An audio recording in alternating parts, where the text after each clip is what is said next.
Welcome back. So last lesson I kind of proved to you that if I put in a question mark here like we've done a lot of times earlier, just for making sure things are null, you actually explode right here in the application. You'll get an error looking something like this.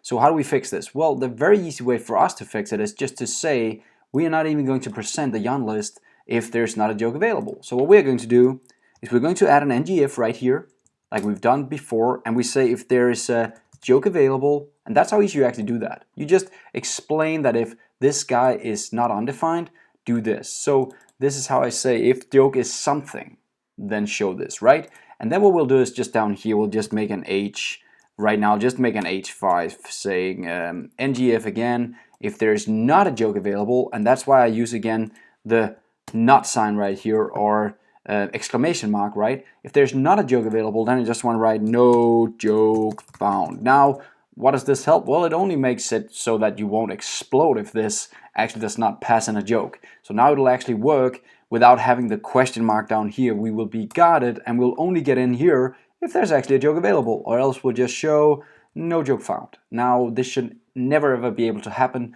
but with software, everything that shouldn't be able to happen will happen at some time. So just get used to guarding yourself with stuff like this. That's just a great idea. So now that we have the joke pretty much set up, let's see if it's still running.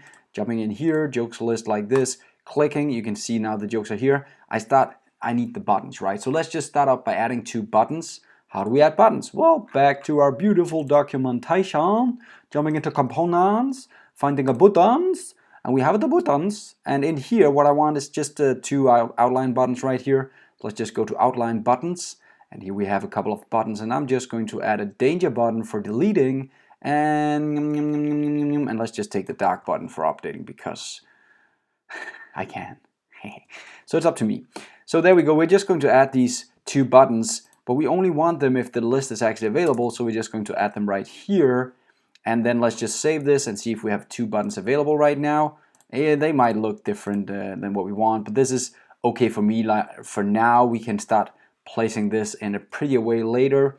I'm really not into design as much. So we just want these buttons. So we need a button that can kind of delete this joke, and I want a button that can kind of just update the joke with the current information in there. There we go. There we go. Now we have this set up, and we even have guarded ourselves a little bit so people cannot by mistake send in an empty list of jokes. It's still okay to send in blank jokes right here, but it's not okay to send in null jokes. So notice this is where the placeholder actually popped up because there's no text in these guys. Notice the punchline, the setup here are blank, and it actually puts up the placeholder will actually say setup. Now that's because I put in this placeholder right here in the text area. That's why a blank and a text with no value would say setup, and a punchline with no value would say punchline. Until I start typing, then punchline disappears, right? Next lesson, what we're going to do is we're going to try and figure out the delete part. See you in the next lesson. Have fun.